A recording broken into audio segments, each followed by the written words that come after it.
this morning I'm going to present to y'all just a kind of a quick run through of an action plan that I'll be sharing with Dr. Vivanco and Mrs. Goodwin about new hire training and induction and mentoring. And we know in Oxford that we do that in a 3-day session. So that's kind of why I've asked you guys to meet with me before next week when I share it with them. As an experienced teacher, a first-year teacher in Oxford, her mentor, an administrator, our EL teacher, a special education service provider, and then Ms. Livingston, our guidance counselor, who is running the camera over there, and she'll be our 504 expert. So just kind of to get some feedback from you guys on how we need to change this before I do the proposal for them, or how it needs to be restructured, especially feedback from you, Hannah, being that new hire teacher, on what you feel like would have been or would be more beneficial to new teachers as they kind of make it, make their trek through tenure. Okay, so what we did is we were divided into teams of 3, and Mary Grace Hicks and Michael Hutto, dear friends of mine, were also part of creating this plan, and it's induction and new teacher mentoring. So Ms. Livingston, if you'll move on.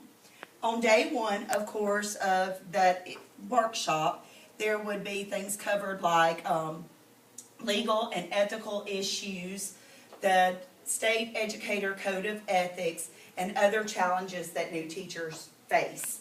And starting up with that code of ethics is something that is usually done, and that's done in a half-day session, and then the teachers are released in the afternoon to get their security clearance with their badges to set up their MacBooks, their pictures, and all of those things like that. But I'll give you a glimpse of what that morning session will look like. And this is just our title page for the Code of Ethics. And of course, 1, professional conduct. Respect each other, collaborate, don't curse at each other on school grounds. If you're going to do that, make sure you do it at Walmart or whatever. No, really. Take care of each other. And then the biggest one is failure to provide supervision for your kids. Because we know that if I have to go to the potty and I leave the room and I don't ask Ms. Hirsch to watch my kids and something happens, I'm liable. If I ask Ms. Hirsch and she's back and forth between the 2 of them and something happens, we have coverage. The one good thing for us in Oxford City is we have cameras in our hall. Most schools do. You can step inside and use the restroom, and they're still monitored because of the cameras. Ms. Livingston, if you'll take us on.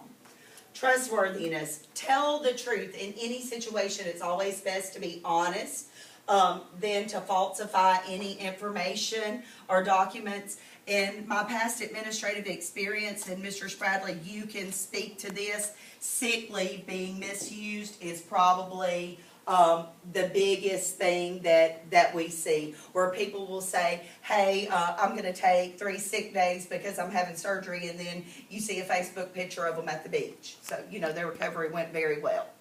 Go ahead, Ms. Livingston. Any unlawful acts, don't commit a crime, and, don't go out in public, doing things that you shouldn't be doing. Or, yeah, as Mr. Spradley says, save that for the house. Okay, Ms. Livingston. Teachers and relationships, and we're all advocates for our students. We should be involved in our classrooms. We should be rigorous in our instruction, not visiting with the neighbors next door. We should not harass our students. We shouldn't pass out cigarettes or alcohol to them. Ms. Price, you have to say that. Yeah. It is sad, but yes, it's there for a reason. Somebody did it. If it's in there, somebody did it. Okay, Ms. Livingston.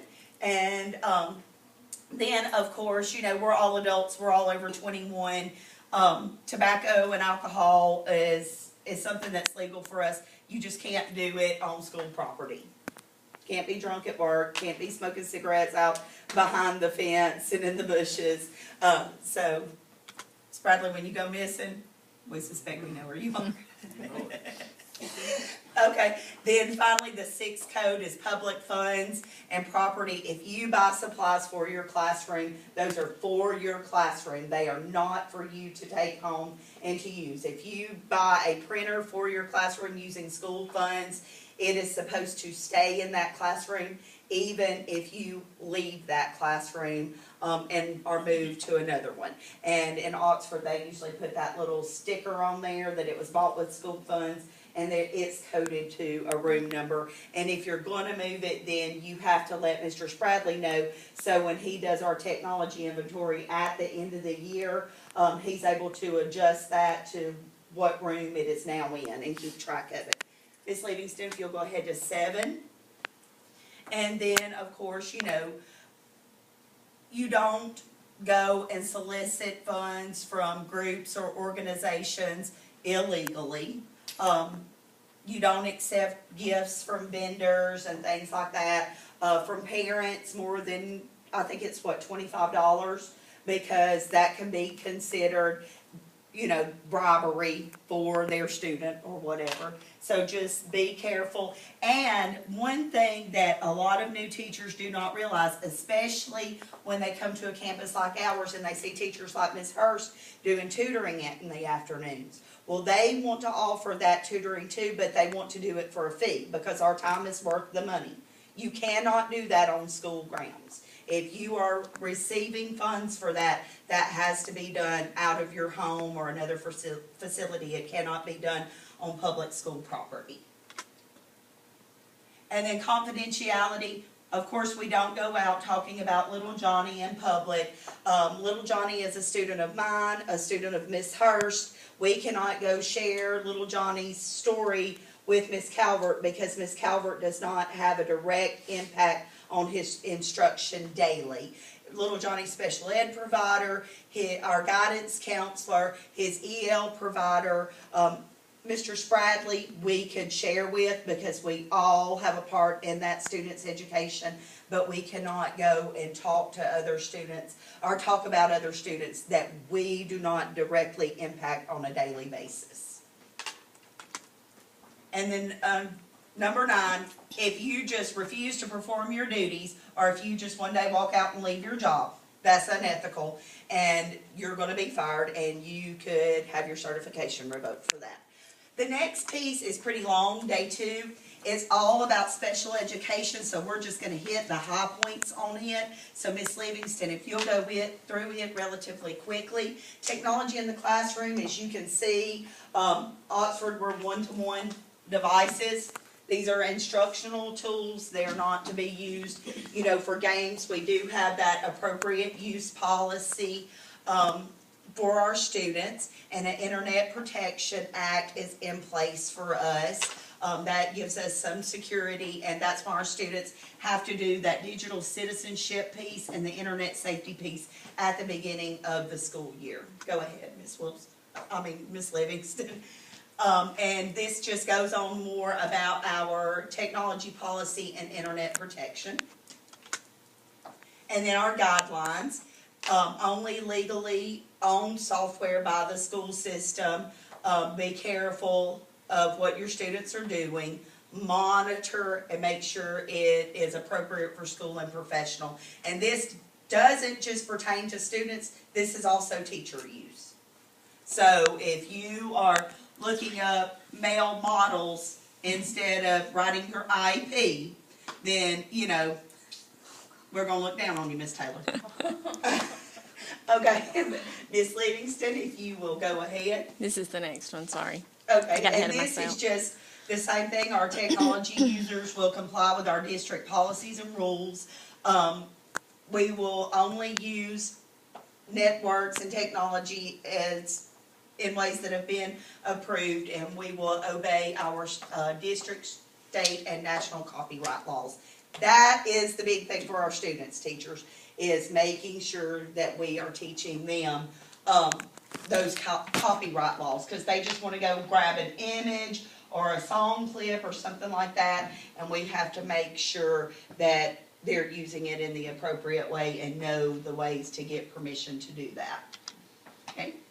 And then this just continues and tells us that as teachers, we have to be aware of the same thing, the Copyright Act, and that when we're making presentations, we have to make sure that we're not using copyrighted materials or that we are giving credit and references. Go ahead. This is the next one, sorry. And then violation of the acceptable use policy can lead to your digital devices or your students' digital devices being removed. And then, y'all have any questions about technology? Okay, go ahead. And then, of course, these are programs that we are looking at, special ed services or special services. In Oxford, we call them federal programs. And they include special education. Go ahead, Ms. Livingston. And confidentiality of special education. It is just like with any other student. You cannot talk about them. Only teachers who serve them are required to be given a copy of their IEP. And you cannot share anything that's in that IEP with anyone that does not provide services to them on a daily basis. And then, of course, storage and recording. These are in our special ed classrooms. They're usually in a locked place, and you have to sign those folders out and back in. Information can only be shared with parents, and parents must be provided with a copy of students' IEPs and signed off on that on a yearly basis or anytime changes are made. And then access is always available to parents or their representatives, such as student advocates, attorneys, things like that. We always have to make those available, but just like us, they have to be signed for. And then this just continues to tell you that data is recorded in there, that our agency cannot remove that data. We cannot remove services. We cannot add services without the approval of the parent. And then releasing information only to the parent, only to those people who support that student. And then this just continues to give us ideas and information at the federal and state level in conjunction with what we do at Oxford City Schools, which is always going back to those state and federal guidelines, because special education is one of those federal programs. Transfer of records. If students leave our school and go to another school, OMS, OES, there has to be an IEP meeting, and that IEP has to be formally transferred to that school. Special education folders, all of their documentation is in there. If amendments are made to any of the documents, you must request a meeting with the parents. If the parents do not comply, then we cannot make changes. And if a parent requests that amendments be made, here at the school, we have 15 calendar days to respond to their request.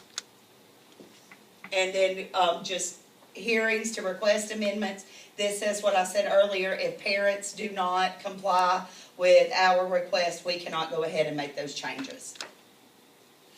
And then this just continues to tell us how we would need to go through and get those rights to make changes without parent permission. Destroying information, it cannot be done until after 5 years. You have to let the parents know that those records are being destroyed. And then this just continues to tell us that we must maintain that original copy until the time that the student graduates, is what Oxford City Schools says, to show that we provided services. And then, again, parent consent, the steps for getting that consent from a parent. And then the consent from parents continued. It's a long process when you're getting a student ready for special education services or ones that have been in special education services.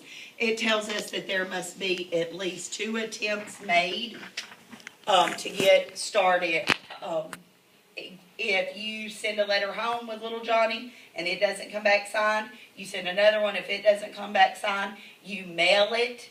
If it doesn't come back, you don't get it back, then the best thing to do is to make sure that it is sent in a way that you are notified that it was delivered, and then call and contact that parent and see if they're coming, or if you can have a telephone meeting, or maybe a face-to-face meeting through Blackboard Collaborate or FaceTime or something like that. You have to give them all opportunities to be there before any decisions can be made. And then these are just the roles of the IEP team. The IEP team is not there to dictate what the school wants, or it is to agree on what is best for the child.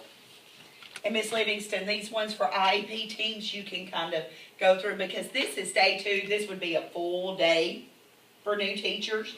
And the reason that we invested so much time in special education, you can keep going, Ms. Livingston, is because that is usually the place that gets new teachers first. Violation of special education laws.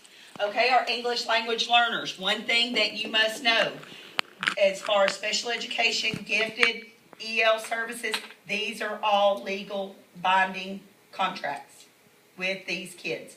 Failure to provide services can have your certification revoked. Keep going, Ms. Livingston. You can kind of go through those. Same thing with the 504. Technical education is to offer services to our students who are probably not going to seek a 4 to 6 year degree. They will probably be seeking workforce opportunities right out of school. Therefore, we have that in Oxford. We have that partnership with Gadsden State Ayers campus and our tech building to make sure that our students are ready for the workforce when they leave school, or either those 2 year certifications in more hands-on job market. Keep going, Ms. Livingston. You can continue.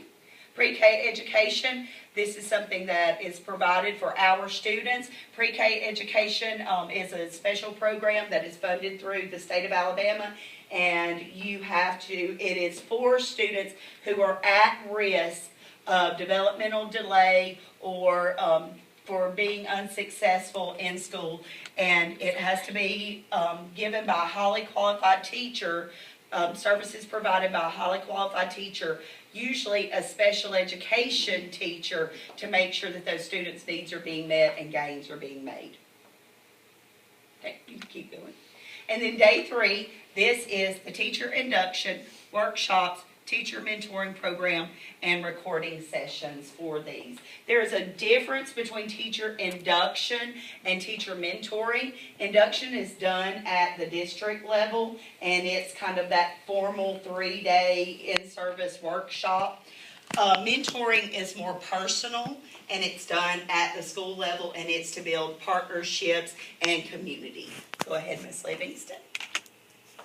And then this is just record of the differences.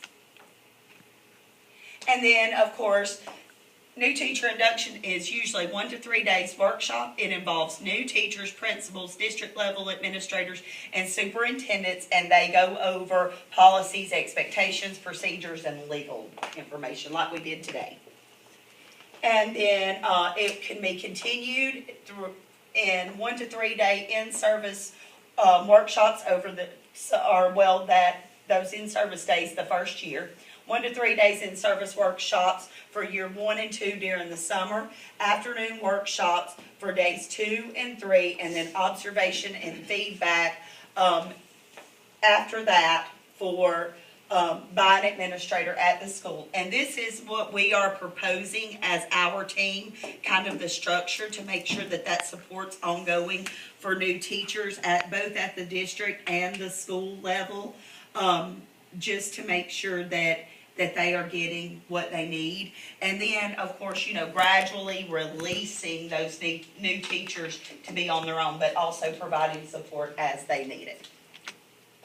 And then, of course, they would receive a schedule that shows what it would all look like, and they would be tracked in cohorts over a 3-year period. And then new teacher mentoring, as I said earlier, it's different than induction. It usually includes weekly planning sessions, instructional support, technology and maintenance requests, classroom management support, evidence and data collection, emotional and social support. We need that the most. Ms. Livingston, we would need for you to put a couch in your office. How to use purchase orders and public funds, reporting issues to the principal. A lot of time new teachers will hesitate to report issues to administration, and that is not good. You should always feel comfortable with being able to go to your administrator and say, hey, there's a problem in my classroom, or, you know, I'm having some kind of personal issue. Honesty is the best policy. On using IEPs, GEPs, all of those things are done. And then this is kind of what it would look like for Danielle and Hannah in their weekly meetings. Those are in our planning sessions anyway. We have our planning time. And then this would be a record of kind of things that they would talk about each week. And you will even see that Hannah would have her choice days where she could just go in there and they could sit down with a cup of coffee and talk about their kids or their husbands or plot to take over the world, whatever is needed, just for your sanity, Hannah. And thank you. That's all I have.